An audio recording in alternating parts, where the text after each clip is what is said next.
On this episode of Raising the Wild Ones podcast, Alabracadabrador. All right. Yeah. I won't lie, I think the So way basically, the qualifications are that dad jokes have to die a quick and quiet death. Primarily a historian of religion and an anthropologist. I specialize in the ancient Greco-Roman and early Christian world, but I've got a lot of background in comparative mythology, comparative religion, history of religions. I just kind of, I guess my thought is did man walk with dinosaurs, or was that just kind of earlier in the creation story? And I'm trying to just like kind of get it all straight in my head here as I'm trying to think through all these things. It's written out supernaturally, obviously. I mean, there's a supernatural context there, and so you have to factor that in. But if you're going to take the naturalist, materialist route, you really have to abuse the text to get it to say something like, "Oh, well, these are the righteous sons of Seth." Raising the Wild Ones podcast. Well, all right, guys. Today we've got Dr. Judd Burton, which I won't lie, this is kind of one of those moments where you fangirl a little bit. I'm pretty stoked to have Dr. Judd Burton on the podcast with us, and we're going to talk about some stuff and like kind of old Earth, young Earth things, and kind of just have a cool little conversation with him. But before we jump into that, Dr. Judd, would you like to tell us just a little bit about yourself? Sure. I'm primarily a historian of religion and an anthropologist. I specialize in the ancient Greco-Roman and early Christian world, but I've got a lot of background in comparative mythology, comparative religion, history of religions. I've been an academic for over 20 years. My PhD is in history from Texas Tech, and I've also got a master's degree in anthropology and history from the same institution. I wrote my dissertation on the religious history of Peneus, which most Bible readers will know as Caesarea Philippi in the Bible. Yeah. I helped excavate a phase of that site, and 11 years later wrote a dissertation on its religious history and sacred geography. Oh, cool. But I am broadly interested in history and broadly interested in how much the supernatural is a part of that history that's not often disseminated very well, particularly in academic circles where things tend to be, somewhat naturalistic and materialistic. Yeah. But in essence, I wear the proverbial shoes of three different scholarly professions: historian, anthropologist, and archaeologist. That's cool. So I think Those you're are going to cool have professions, though. That's for sure. I think you're going to have an interesting perspective on our topic today, because you're going to be able to kind of tell us how, say, the early Christians viewed the topic, which we're going to get into today, which is, say, basically old Earth versus young Earth, how old the Earth is. Because, like our kids all the time, fairly often may say, how old is the Earth? And then you talk about dinosaurs or all this and that crazy stuff. So, so I think you're going to have a cool perspective on our topic today. But before we jump into that real quick, do you have a dad joke? Oh, yeah. You have any good dad jokes? Do I have a dad joke? I'm sure that I do. But you put me on the spot. I did put you on the spot. You kind of just jumped straight into it. I did. Here, I can say one real quick, and then you can tell us one or not. It doesn't matter. Then we can get into it. What do you call a dog that can do magic? What? Alabracadabrador. All right. Yeah. I won't lie. I think the way you mess. The qualifications are that dad jokes have to die a quick and quiet death. And there it died a quick and quiet. Yeah. I couldn't even say that one right. If I would have said it right, it would have landed better. That's okay. And what's bad is I practiced beforehand. Oh, it's okay, Caleb. It's a mouthful. I'm not going to lie. It is. A mouthful. Yes. Labracadabrador. Yeah. Labracadabrador. That's a good one. There we That's a go. good one. Well, I guess we could go ahead and just ask you straight out, Dr. Judd, how old is the Earth? Well, the easiest answer to that is yes. Yes. Yeah. That's all right. I like that answer. Okay. Thanks for tuning in to Raising the Wild Ones podcast. We've been interviewing. No. No, how old is the Earth? I think and I should probably qualify this with I myself am an old Earth creationist, but I have plenty of friends and colleagues who are young Earthers. Um, as far as like recorded history goes and historical and late prehistoric archaeology, we're all kind of dealing with the same time frame, within the last 10,000 years or Yeah. so. It's beyond that where the debate continues to linger. I personally am comfortable with an older Earth, but this topic always reminds me of my late friend Rob Skiba, who himself was a young Earther, and we had many interesting discussions over the years about it. There was one conference we were at, and it was after the day's events, and we were eating at a restaurant, the speakers and the host. And he was just, I don't think he was flustered or frustrated with me. I just think he really wanted to know why I couldn't come over to the young Earth side. And I finally just said, well, the way that I look at it is we understand because we didn't live in the context of the most arcane ages of the Earth. Uh, Everything was different. Environmental conditions were different. The fauna and the flora that existed on the Earth were different. The oxygen composition, oxygen nitrogen trace gas ratio was completely different. It might be that time is not a constant factor in that equation, and that somehow it's in flux. And so I said off the top of my head, maybe in some way we can't understand. It's both old Earth and young Earth. Because if time, and I'm not a mathematician, but I understand the rudiments of the idea behind it. If time is not a constant, well, you got some issues there with the math and the equation. I had a conversation with Derek Gilbert recently about this too, and he was really excited to find a paper. The author of who this paper, his name escapes me, but essentially that's what he was arguing is that time was not a constant that you could use in a linear equation. Yeah. That kind And of reminds me that of that. Yeah. That verse yeah. where it says, to God, what is it? I'm gonna mess it up. A moment is like 1,000 years, and 1,000 years is Hmm. like, that kind Hmm. of makes me think of that verse. Right. Well, and I mean, even if you look at context is everything for language. So even if you look at the Hebrew word yom for day, I mean, it can mean a day, like there something like Yom Kippur, the Day of Atonement, one of the biblical feasts, or it could be an extended period of time or an extensive epoch, even.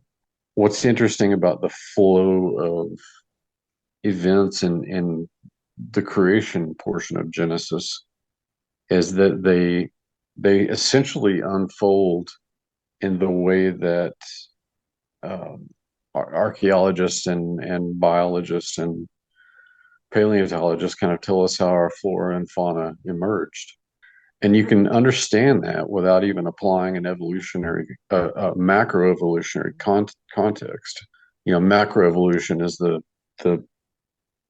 the idea that there are these new speciations that take place. Okay, from like the perspective of the hominid fossil record, the human fossil record.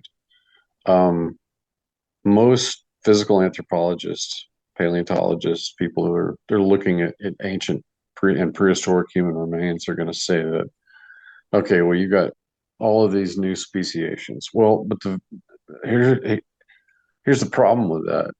The same kinds of variations can be explained in other animal species without going outside of the species itself and needing new speciation. The analogy is really as simple as the development of dog breeds, for example. You've got a tremendous range of physical morphological variation in size and appearance, uh, all of the phenotypic features of an animal, those being the genetic features that are visible. You don't have to be a geneticist or a biologist to see the variation within dog breeds. Well, the same kinds of variation can be seen in the human fossil record. That doesn't necessarily mean that those prehistoric peoples were other species. They very well could be, but it doesn't necessarily have to be. So you can understand the flow of events in the Genesis creation in large epochs of time without even having to apply something like a materialistic, naturalistic approach, like Darwinian evolution or macroevolution. I kind of like the way you kind of talked about it and you brought it back to the breeds of dogs. That's a neat way to think about it. I mean, I've never really thought about it in that span. I mean, my dad growing up was always a real big old earther, and Mm-hmm. sometimes I wish, man, Dad, I wish you'd explained it like that. That's why we got you here, because that was awesome. I like Yeah. that. And so I guess a question that I had while you were chatting there is you kind of talked about megafauna and the kind of the difference was that's all Mm-hmm. like pre-Genesis 6, right? And so it would be like after Genesis Mm-hmm. 6 is when we kind of have the makeup of the world it is more or less today, and then pre that is that when we do have the megafauna and stuff like that, is Right. that kind of how Yeah. that sets up? Yeah. And it's one of the reasons that I think the flood event coincides with what geologists have called the Younger Dryas period or the Younger Dryas event. And that basically marks the end of the age of of megafauna. All the big mammalian, the elephantine creatures like the mammoth and the mastodon, the big buffalo like Bison antiguus and Bison latifrans, and giant sloths and even predator species like the dire wolves, which are 2 or 3 times bigger than Mm. wolves today. The short-faced bear that was faster and larger than the grizzly. A number of species of comparably sized cave bears existed in places like North America, and of course, each continent had its big species of cats. So saber-toothed lions and tigers, basically. So the prevailing theory is that, and this is the conventional theory, is that the events of the Younger Dryas combined with overhunting put an end to the megafauna. But yeah, just to get back to your question, that these kinds of megafauna, which were quadrupeds, I didn't even mention the fact that we also had evidence for bipedal megafauna like Gigantopithecus.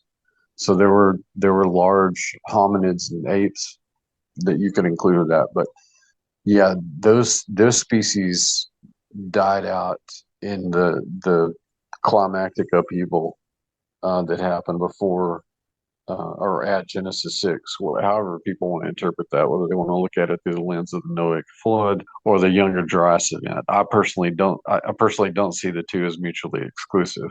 Hmm.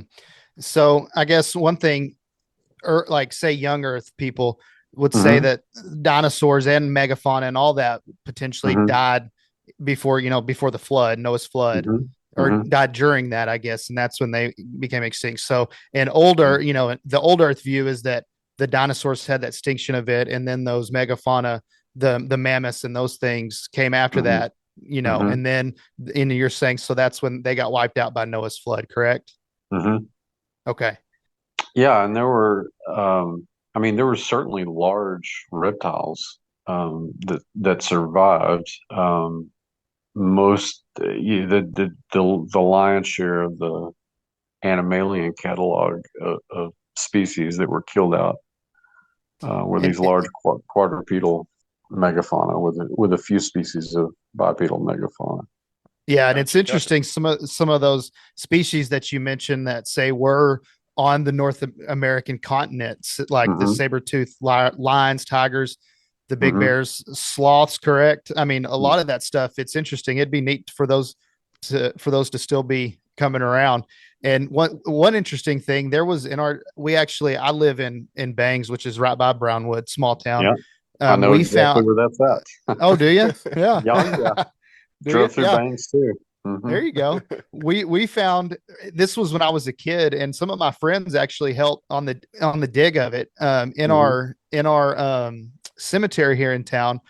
I think maybe they were somewhere, I don't exactly remember what the situation, but they found a mammoth right here in town. It was pretty cool. Okay. I didn't know that. Yeah. Wow. Yeah. And it was, I don't know exactly. It wasn't the woolly mammoths, but it was, I don't remember exactly, but it was pretty cool. And they were supposed to eventually get us like a replica of it or something to put in town, but it's in a museum somewhere. Oh. So a town whose mascot is the dragon would then have a mammoth. Yes. That would seem to complete the collection. Yes. Yeah. Yeah. And I guess the the dragon dragons. Yeah. Yeah. The dragon came years before. This was like 2005 to 2000, somewhere around 2003 to 2005, somewhere in there. But anyways. Interesting. So, cool. Yeah. So I guess kind of along your thoughts, would man have like walked with the dinosaur? I've got a friend of mine, and he's actually what is Craig? I'm gonna talk about Craig for a minute. He's a biology professor. Professor, and one of the things that he's done is he kind of tends to be the young Earth and kind of side of things. And I just kind of, I guess my thought is did man walk with dinosaurs, or was that just kind of earlier in the creation story? And I'm trying to just kind of get it all straight in my head here as I'm trying to think through all these things. It's a possibility. I mean, we're again, without reading the macroevolutionary stuff into it, we're constantly pushing back the time frame. I say we as paleoanthropologists and archaeologists are pushing back the age of our species, Homo sapiens. And of course, we're finding out that a lot of that there, as I mentioned a moment ago, that there were these reptilian species that did survive, and may have even, in some capacity, survived the flood, particularly if they were marine oriented. Oh, you're talking like Loch Ness monster and stuff like that. But I mean, animal species can adapt pretty quickly to their environment, and that often has physical morphological changes, and so those marine animals could readapt to living on land, and that may be where we get there. One of the latest theories I heard was that there were crocodilian species that were larger, and that may be these pockets of these crocodilians may have been the dragons of antiquity and the Middle Ages. Not ruling that outside. And then you have. I may have to take notes, and we may have to come back to giant crocodiles or dragons. I like that one. Well, then you've got these strange things like the Ica stones from Peru that depict humans, and I want to say one of the depictions is with a Triceratops or a Brontosaurus. I can't remember. Oh, really? But I do know because the late Joe Taylor, and myself, we were working on a project in Peru back in 2013, and we were in the museum there in Lima, and there was a depiction on a piece of pottery, and I said, Joe, doesn't that look like a mammoth to you, or some sort of large elephantine creature? It looks like a woolly mammoth. And this guy was writing on it. He said, you're exactly right. I've got a picture of it somewhere. Wow. but there are artifacts that record, these things around the world. So that begs the question as to whether there were pockets of these species that survived in some manner, or one of their ancestors did, and then they readapted. In the case of reptilians, readapted to the land. I, Um, I if totally you just look at, Googled the Inca stones, and yeah, it's a triceratops. I mean, it yeah, looks just like a Triceratops. triceratops. That's what I was thinking. But by way of analogy, although it's not reptilian, like if you look at a beluga whale, if you look at shots of a beluga, um, basically upright in water, 90 degrees to the water surface, Hmm. basically adjacent to it, to where their body's kind of elongated. They have knees. Huh. Like the bottom part of their towards their tail looks like two legs with muscle around it. Interesting. So the opposite is true there. Those mammal, whatever the whale's ancestors were, started on land and then adapted to the water. But the reverse can also be true. And this again, this is adaptation. This is not macroevolution. So I'm not Mhm. spitting out Darwinian stuff here. These are just these are just um, morphological, physical changes that take place over time, uh, that don't result in new speciation. It's the same But they, species, just adapted to a different environment. mhm. Yeah. Gotcha. Humans do it too. Yeah. If you move from, let's say you move from um, Galveston, or Victoria, or someplace on the coast of Texas, and then you get a job in Denver. Well, you become acclimated to breathing thinner air Hmm. after you're there for a while. Yeah. Now that's not a change that you can measure visibly, but internally, and your process of absorbing and processing oxygen, you could definitely tell. Well, and I, I, So, I think I've read something the other day kind of on that idea, and that mhm, change happens relatively fast. I mean, within like a mhm. year or so, you're Yeah, well, adapted to that and environment. exactly, and there's probably, it probably takes some people probably do it quicker than that. I would imagine that there's a statistical standard deviation that's figured into those numbers. It may take some people longer to do that, Hmm. and Yeah. by the same token, some species will adapt quicker to different environments, and it will take others, maybe several generations to adequately adapt. Interesting. Cool. But so much of that's what I always thought was interesting about physical anthropology and looking at bone remains, bio remains. And I had a number of fellow graduate students at the time that were specializing in bioarchaeology, which I thought was inordinately fascinating.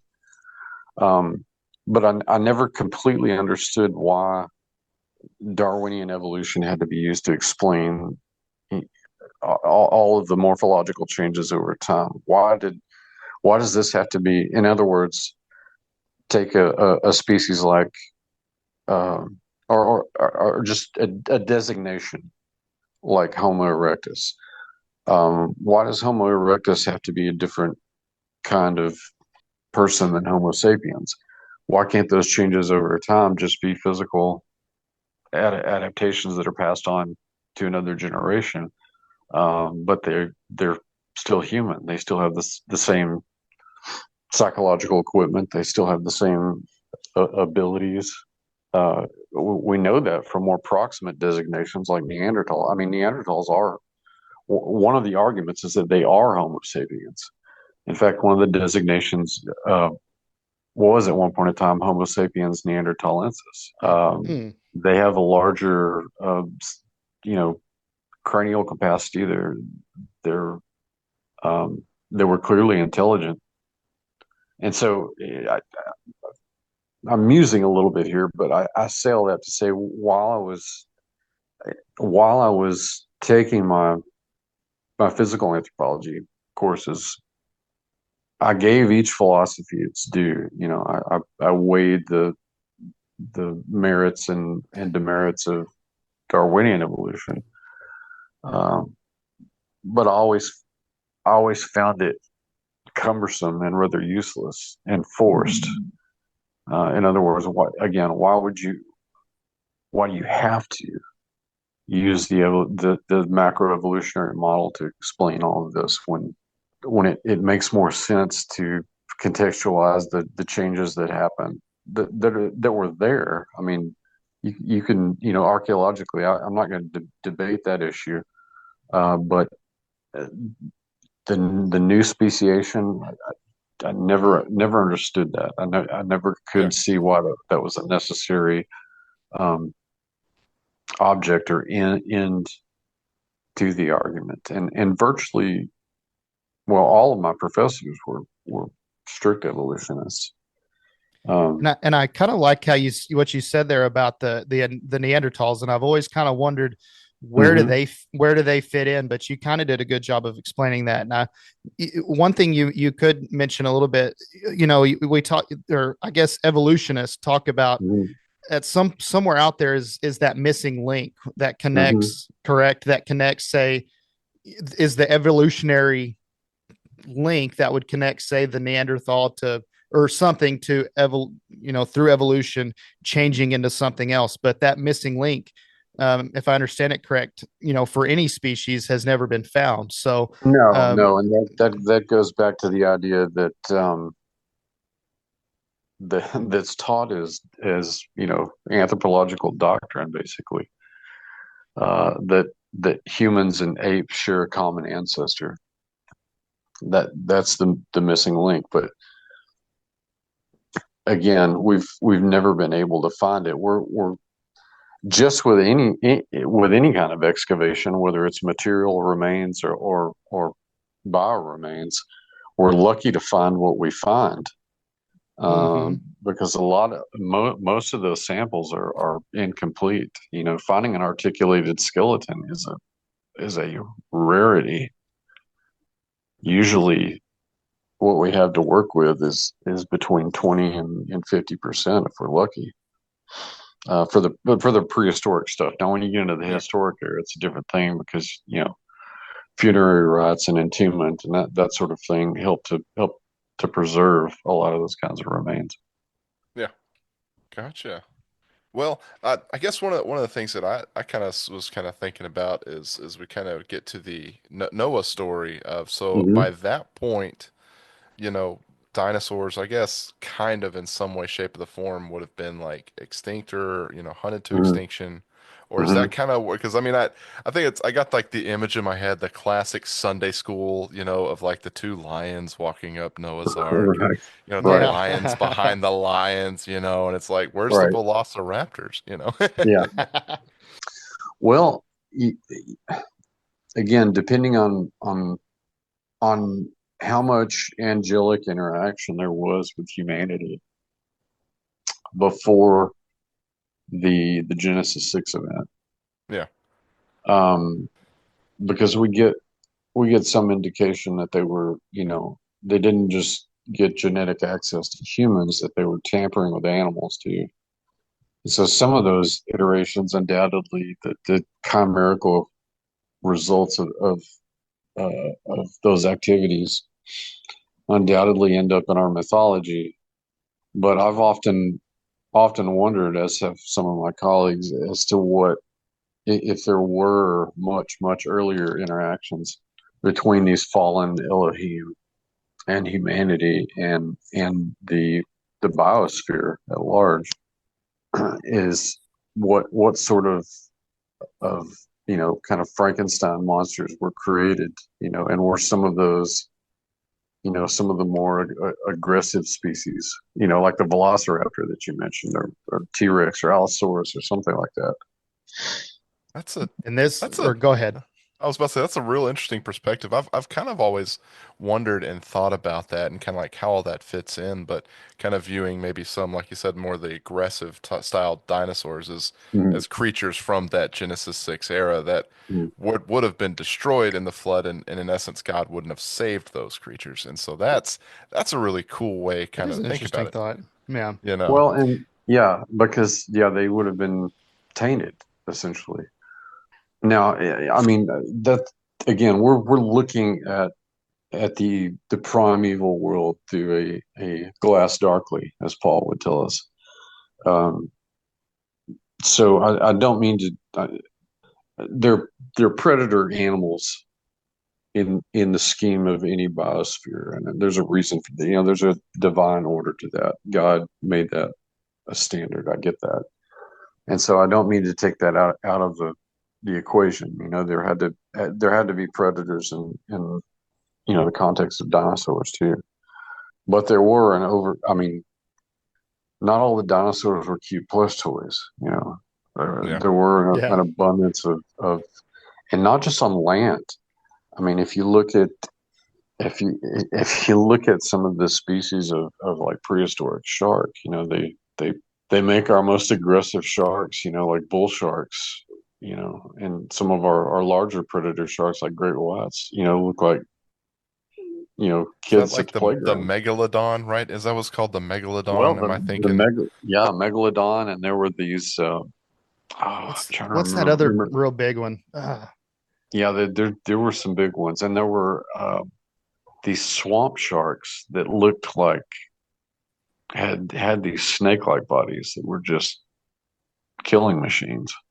Um, so you've got yeah, like I said, it's in the land. And you've got flying species. You've got these prehistoric sharks and reptilians that are living in the ocean that are basically sea monsters. Um, yeah, it seems to me that the likelihood that elements It, of fallen Elohim did interact with biosphere early on. it was the Um, Mosasaurus. That's what I was trying to figure out. okay. The Mosasaurus. Yeah, those were the huge ones, and they're on that movie. But they're on some of those big movies. But my kids used to be really into dinosaurs when they were smaller, and we used to Hmm. know all the dinosaur names. But they've slipped my mind since then. Sure. So the Mosasaurus. That's cool. So, and I guess one thing we really haven't, at least on this podcast, talked a whole lot about Genesis 6. So you mentioned Hmm. a little bit, and and it's perfect having Dr. Judd Burton on and talking about this. So I know Dustin's excited here. We haven't talked a Yeah, whole lot. I Yeah. And am. you talked about the Elohim in Genesis 6, Hmm. and kind of what they were doing with the women. And I guess just real quick, let's talk. Can we talk about that for just a few minutes, kind of Sure. what happened in Genesis 6 and led up to the flood? That Hmm. could be fun to talk about. Yeah, absolutely. It's a integral part of the Genesis narrative. For Um, sure. you know, a lot of people will probably be familiar with this. A lot of people may not be. But in the context of the flood story in Genesis 6, it talks about the sons of God came down and had children by the daughters of men. Now that phrase there, Benach Elohim, is an angelic designation. Um, one actually, which later Christians would reclaim, because as Christians we're called sons of God. Yeah. And at Um, some point they believe they I guess I don't know if the narrative changed, or you may be able to speak on this, because there's an argument for Elohim, angels, sons of mhm, God, but then mhm. also there's an argument for the sons of Seth, correct? Right. The problem with Yeah. the Sethite theory, which really was popularized by people like Julius Africanus and Saint Augustine Mhm. in the fourth and fifth centuries. So um, the probably what happened is because Saint Augustine was involved with a Gnostic group before he converted to Christianity, a group called the Manichaeans. Um, and it just so happens that one of their central texts was the Book of Giants, this apocryphal Jewish text on the giants that were the product of this union between the sons of God that were mentioned in Genesis 6 and human females. And so my suspicion, as is the suspicion of a number of my colleagues, is that Augustine was sort of turned off by that, and that became the prevailing idea after really the 5th century AD. But linguistically, it doesn't make much sense. And I suppose you could forgive Augustine to a point, because he really wasn't that good of a Greek scholar by his own admission in a number of instances. So he wouldn't have been able to be conversant in the original language in a lot of that literature, much less the Hebrew stuff. I think there are some fragments in Greek of the Book of Giants that the Manichaeans will have used. But anyway, that sort of becomes the prevailing narrative afterwards. But the trying to force an idea like the sons of God were the righteous sons of Seth or something really doesn't make any sense, because that the phrase Benach Elohim can't mean anything other than angelic.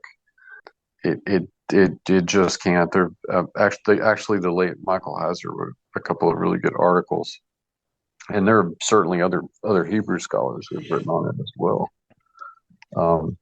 But you really have to. I mean, it's really a violation of the phraseology there to make it something that's purely naturalistic. It just doesn't make sense.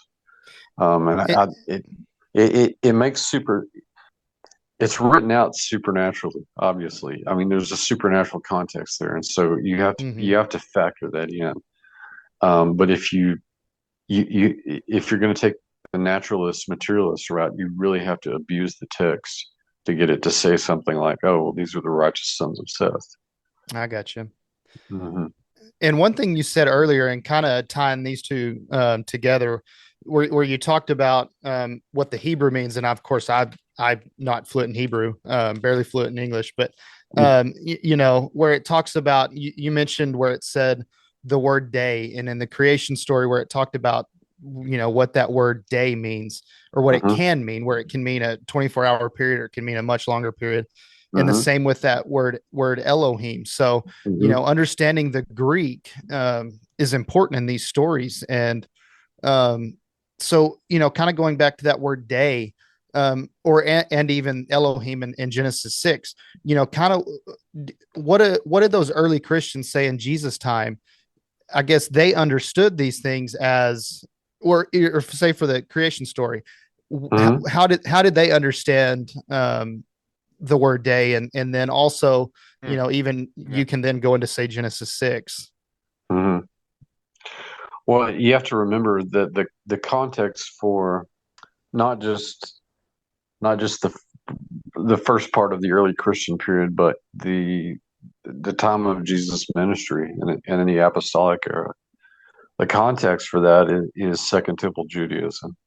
And so what does that mean? Well, it's not just the Tanakh, but it's also this other apocryphal Jewish literature that existed at the time, that was largely curated and in many cases written by groups like the Essenes, which included books like the Book of Enoch and things like Jubilees and the Genesis Apocryphon and the Book of Giants and all this stuff that talked about the Genesis world, the pre-flood world.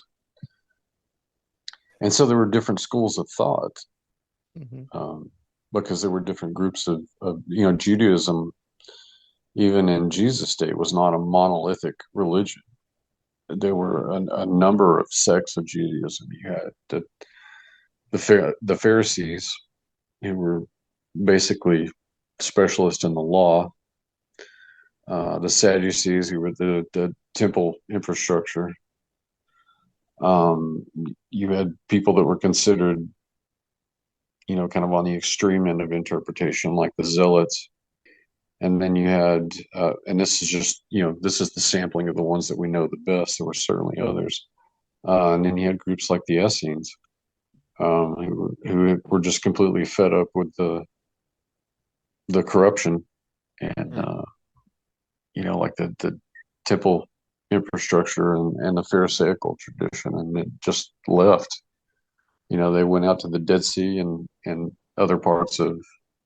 Some of them ended up in the Golan, and they formed these communities. Well, the most famous one is the Qumran community on the coast of the Dead Sea, and it's there that we find a lot of samples of these kinds of documents. And so So that's where I we get sailed like the that. Dead Sea Scrolls Well, and the stuff Dead like Sea that, correct? Scrolls. Yeah. That's Yeah. exactly Yeah. right, which include things like the Book of Enoch and the Genesis Apocrypha and some of those works that I mentioned.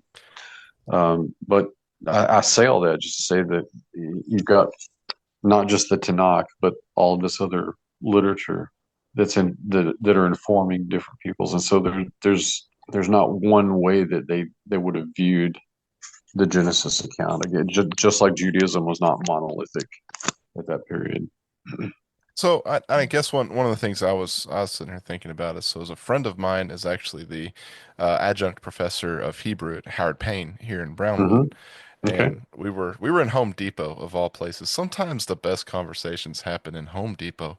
And but we were talking about the idea of the Book of Enoch, and I kind of Hmm. asked him, like, so I got a degree in youth ministry as my, bachelor's degree, and I'm working Hmm. on finishing up my master's degree in just theology.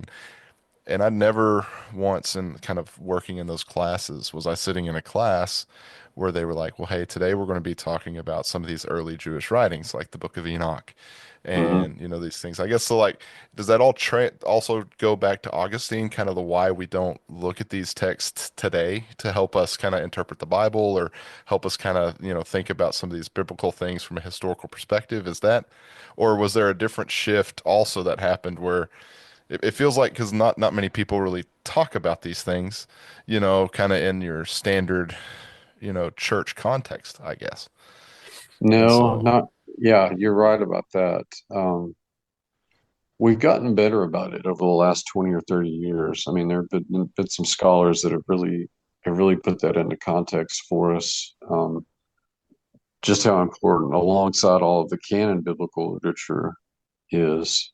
Um, there have been uh, scholars like George Nicholsburg, who's written several really good books on the topic of like the Jewish context of Christianity, in which he's very well illustrated the importance of of the apocryphal literature and giving us some historical and cultural context for the larger biblical world.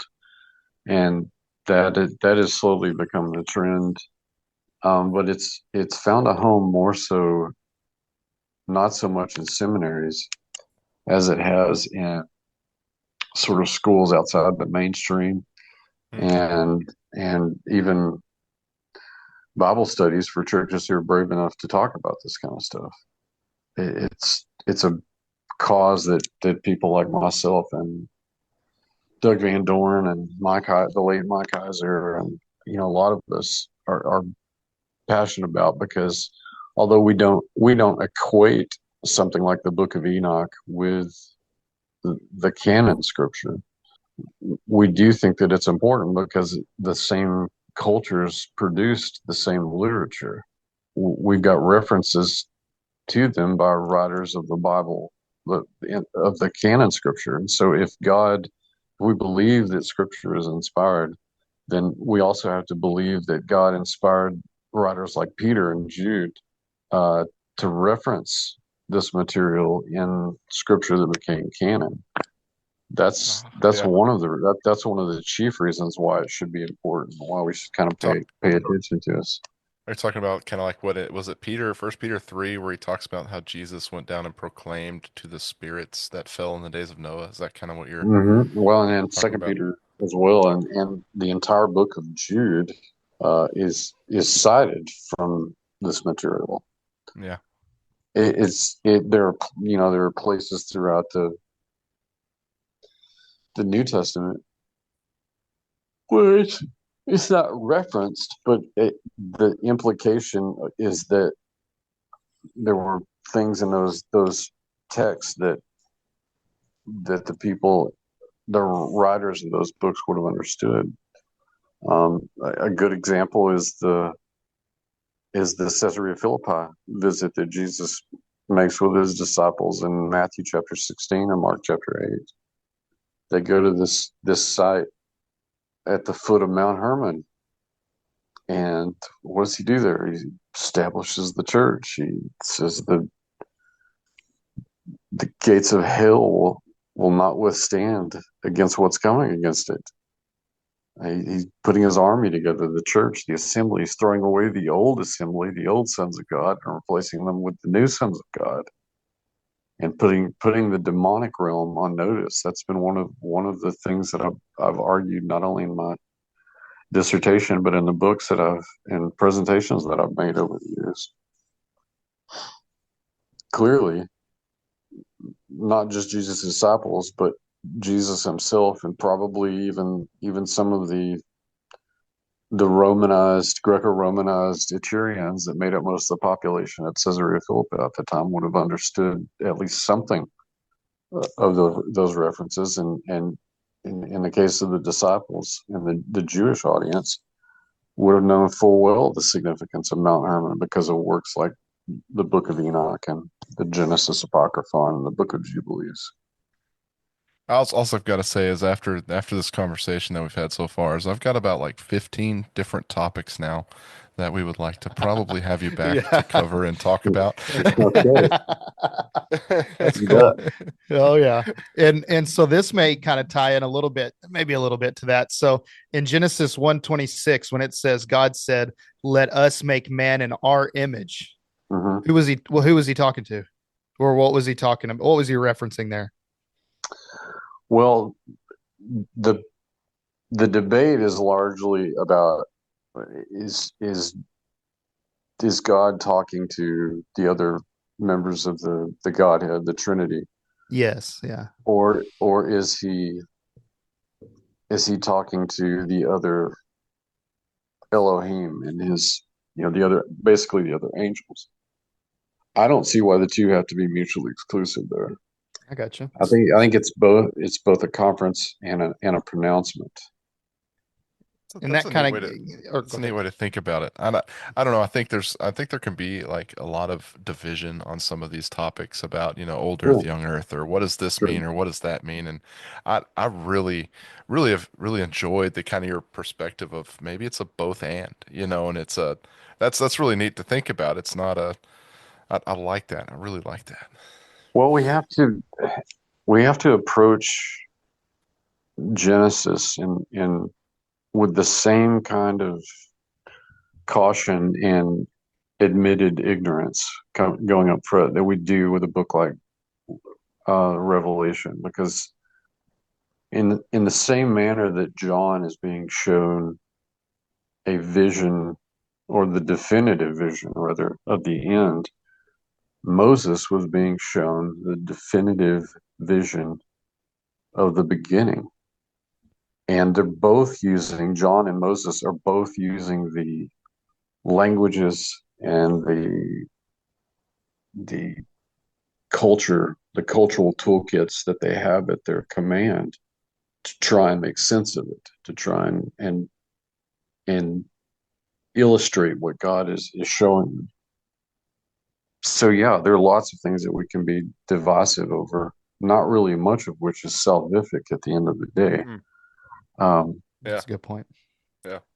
But it's also equally important to, consider things like what is the language telling us? Don't torture the words to make them say what you want them to say. Let's do our best to be honest and let the context and the language give us the theology. That's one of the big drawbacks of systematic theology, is that if you're just making, cross references, it can be, but it's not really completely informed by context. I've said for years, context is theology as context is theology. Because if you don't have that context there, you're losing footing for a more solid theology. And for systematic theology to be useful, it's got to be driven by context. Yeah. I was about to say, we're in the process of moving, so most of my books are back here. And I think on my shelf in one of the classes I took, I had the book just called Systematic Theology, Mm-hmm. and real thick, and I mean it was a good read, but just kind of makes you think and wonder about a lot of different topics as well. And so Mm-hmm. And for those listening, he just turned around and reached at his bookshelf, and there was nothing there. So and there's nothing there. yeah, there was no There's a book mug. There's no there. book. Yeah, that's just a Yeah. podcast. You can't see on a podcast. Yeah. That's why I had to describe it because it was funny. So cool. Well, all right. Well, we're at about an hour and 10 minutes or so here. Mm-hmm. Oh, I do Caleb, have you one have more. you Yeah, got I do another have question? one more. Real quick, what is the coolest site or something that you've excavated or been a part of? You talked a little bit about something you were doing before we jumped on here. What are some of the cooler things you've seen in your travels? Well, Bonias, Caesarea Philippi remains my favorite, um, just because it's part of this journey that I've gone on. It's what got me interested in the Genesis 6 material and the apocryphal material. And I mean, the site on its own merits culturally is a significant one, but it's also very relevant theologically. So Paneas, Caesarea Philippi is probably my favorite. But I'm also really proud of the branch of an Apache mission that I found in Central Texas. Along with my team, I basically had 90% of the Spanish colonial archaeologists and historians in Texas telling me that it couldn't be there, and turns out it was there. That's cool. And you said that was outside of Lampasas, right? Is that? Uh-huh. That's right. And so my parents live in Salado, and I drive Okay, through yeah. Lampasas all the time. Yeah. When we go see him from Brownwood. And so now Mhm. when I drive through Lampasas, I'm gonna be trying to figure out, like, what was he over there? What was he over there? Well, the site is on private land, Private land. So but you it's can't go, Dustin. it's not like Yeah. a destination. There's not like an interpretive center there. Yeah. But now the Spanish history of that region is pretty well documented. But that's been one of the cooler things. That right there is probably an episode in and of itself. If Okay, I'm gonna if write somebody that down ever for wanted another it to be, it's list. not really a biblical topic, but it does have to But do. it's a It cool topic. technically is. It's church history. I mean, technically, Yeah. it's church history. It was a Catholic mission to the Apache, Weepon Apache. Oh, that's cool.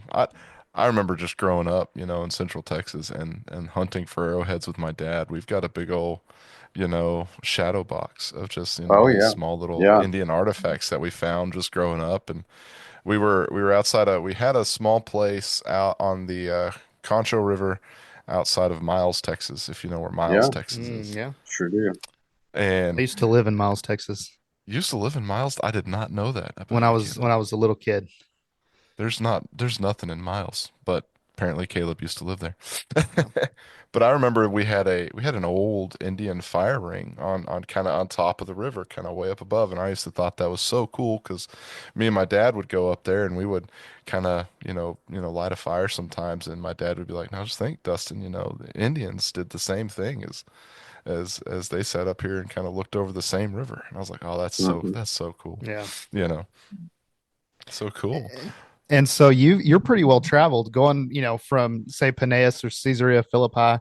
And you talked earlier about, being in Peru looking at Inca stones to Mhm. Lampasas. That's cool stuff. Yeah, You need I've, to. I've Yeah, I've had the good fortune of doing work on 4 continents. So, that's awesome. That's awesome. Yeah. Well, cool. Well, I'll say kind of as we close here, thanks, Dr. Burton, for, hanging out with us and answering our questions as we got, just two rednecks asking questions about the Bible, Yeah, you there know. you go. yeah. Well, I've said before, I'm just a West Texas kid with alphabet soup after his name. Hey-o. There you go. Hey, we all know this. We're all kind of around from the same area, so we Yeah. know a lot of the same Yeah, places. we That's are. cool. You bet. Oh yeah. That's You really bet. neat. And I say, you talked a little bit about the Nephilim, and I'll just kind of plug one of your books here. But you did Interview with a Giant, right? Mhm. It's Interview with a Giant. That's a That's good right. one if you're talking about like Nephilim and you want to check that out. And where could people find you, Dr. Judd, and get a hold of you or kind of look at your stuff and anything you kind Sure. of want to say on that? Yeah. People can go to my website, burtonbeyond.net. I'm also the director of the Institute of Biblical Anthropology, and I teach coursework on a lot of these topics through there, and people can sign up for courses there. My books are available through links there. I generally post sales almost every week on my Facebook page, so people can follow me on um, Facebook and X and um, YouTube, which I need to start making content for again. In a bit of a transitional period right now, but I'm Yeah. open to get back to making some content. And the people have spoken; they want a podcast from me, so I'm going to have to launch into that at Hey, some point in the near future too. That'd be cool. I'd say we give you advice, but we don't really know what we're doing. We're just having fun and hanging out. Yeah. Those are the best kinds. I was Oh, about to say, we're just hanging out. Well, awesome. Well, I've had a blast. I could sit here probably for another hour and just ask you random questions in this chat. Yeah. But we'd love to have you back on at some point. I've got a list of possible episodes that you could speak on over here. Sure. And maybe not. I think that Land Passes one would be a cool one. I think that would be a neat episode. I don't know how we'd tie it in, but why not? Why not? That Like I one said, interests me, right? It's technically church history, so Church history. We could do church history in Land Passes, Texas. mhm. That's a good one. So, all right. Well, anything you want to say to close us out, Caleb? Or I We just good. thank you very much. This has been fun. And I want to plug my sister Heather here. She listens to a lot of podcasts you do. So some of our listeners are very excited for this episode, and we really appreciate you coming on and talking to us today. absolutely. Yeah, my pleasure. Awesome. Thank you guys for listening to Raising the Wild Ones podcast. I know me and Caleb sure had a ton of fun making this episode and just kind of going on our rants and stuff like that. And I just wanted to hop in real quick and be sure to remind you guys to like the podcast, share the podcast, tell your friends about the podcast, tell your cats, dogs, everybody. Tell your fishing and hunting buddies, right? I know it's hunting season, and during hunting season, you do a lot of just like sitting around and hanging out, and just tell them about this podcast and tell anybody you think would like to hear our podcast about us. And please also, if you'd like to, just drop us a line at raisingwildonespodcast@gmail.com. Tell us about future episodes you would want us to talk about, and also just let us know what you think in general about our podcast. We would love to hear from you guys, and we just thank you so much for listening to our podcast. Hey everybody, I just wanted to reach out and bring you some exciting news. Our Patreon is now live. Patreon is a way to support this podcast so we can keep it going. For $6 a month, which is the cost of a cup of coffee, you get exclusive content that is for members only. This includes special episodes, show notes, and early release of our upcoming episodes. As we grow, more will become available through our membership. Another exciting thing is that we will donate $1 out of the $6 membership fee to missions. This money will go into the hands of missionaries on the ground doing the Lord's work. We are working on this and will hopefully have a podcast episode where we interview the missionary soon, so stay tuned for this. So go to patreon.com/Raising the Wild Ones podcast, or click on the link to our Patreon site in the show notes below. Thank you for supporting this podcast, and God bless.